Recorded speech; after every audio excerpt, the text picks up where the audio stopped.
Welcome to Media Studies A-Level, Component 2, Section B for the Educas specification with a focus on mainstream and alternative magazines. Part 5 will look at a semiotics analysis of Woman's Realm, which is a set text and its front cover.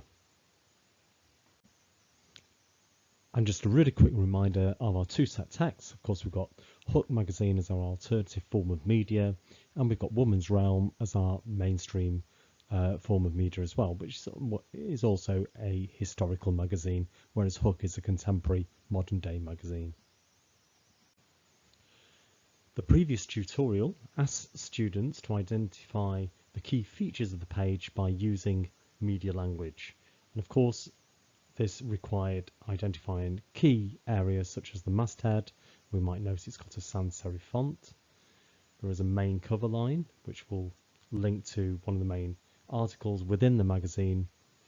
There are additional cover lines. Of course, there's a cover price and date line, as magazines always have, if they're conventional magazines.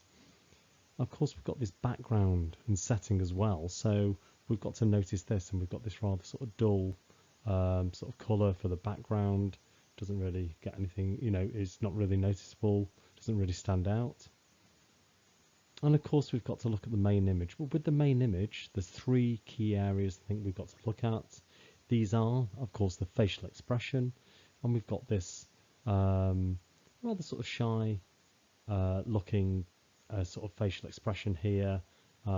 She's sort of daring to laugh or not. Of course, we've got the body language and gesture with the hand in front of her face, again suggesting a certain shyness. And of course, we've got clothing, and in this case, we've got a winter clothing, a winter outfit, though she's largely covered up. So we wouldn't say that this woman is objectified in any way. This is not about displaying her body to an audience. She's very covered up, she's quite shy, she's quite meek. And she doesn't really stand out because the colour of her clothing, her hat, the collar on her coat and her gloves blend into this rather sort of dull background, as does her hair as well. As it all sort of blends, it all complements. It doesn't really stand out and shout, look at me, I'm important. And that takes us to some theory, and it's the theory from Roland Barthes called semiotics. So semiotics is about the study of signs, and we see this word here, signification. Signs are things that are created in order to produce meaning. They signify meaning, and we can see as part of the word signification we have the word sign or signs. And Barthes argues that everything is a sign, everything carries meaning with it. And we look around, the way homes are decorated, the clothes we wear, the way the media is constructed, everything is made up of individual signs that carry meaning. But to make this useful to us, how do we recognise these signs? Well, first of all, we've got to identify them. And we do this through the process of denotation. So denotation is where we just literally identify things. What is there? Is it a masthead? Is it a sans serif font? Is it a cover line? Is it a bronzy coloured background, and so on? We just say what it is. So what is the literal sort of description of something? Once we've done that, we can then move on to the concept of connotation. Connotation is the associated meaning of something. So this is where we start to talk about meanings, but this is a bit more complex because, of course, meaning depends on the person. It depends on the way we've been brought up. It depends on our experiences, or as we've called it in the past, cultural capital. What we experience in life, and we associate that meaning with our experiences. So first of all, we denote things, and then we talk about connotations. But meaning can be polysemic. It can offer different views on things. Once we've done that, denotation, connotation, we can start to talk about the concept of myth. So altogether, when we look at something, we can think about signs in combination, construct meanings that come to be seen as self-evident. So if we look at Woman's Realm magazine, this might suggest as being self-evident that the woman's role in the world is in the home, and it's looking after children, and it's making clothes, and it's doing things like flower arranging, and that perhaps women should be quite, sort of shy and reserved and not really stand out and be noticed and certainly be covered up. And this will create a concept of myth. So myth is the process of naturalization. So what is the natural role for women in this world? According to Woman's Realm magazine in 1965, it will be to be the person who is in charge of the domestic role. Back to the media language and identifying features of the page. Each one of these features, of course, can have a connotation with it, and altogether it can create a myth.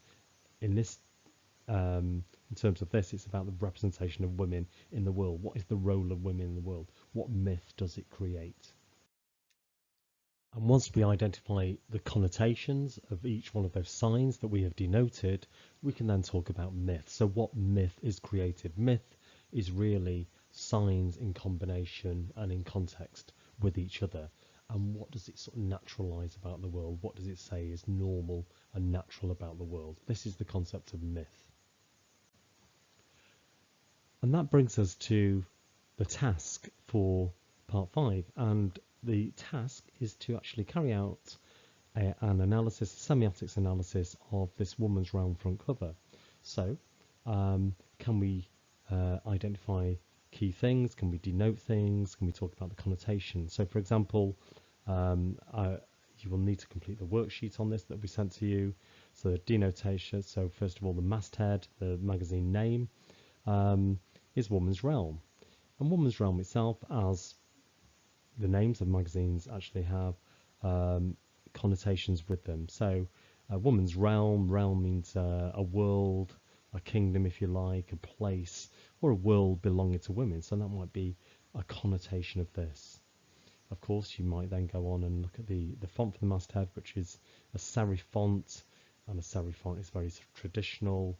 It's always, been in place. It's part of the establishment. It's that sort of thing. So that could be the connotation. So part of your task today is to complete this worksheet. And the second part of the task is to address the points that Bath's made about myth and naturalization. So if we look at all these connotations together from the denotations of the front cover, what would we say it says about and what does it represent about the role of women in the world in the 1960s? So what myth does it create? So myth is an untrue, sort of understanding of something. So what myth does it create? How does it naturalize the role of women in the world? What is seen as normal and natural for women to do in the 1960s? So if you could complete that with your ideas, that'd be fantastic. Thank you.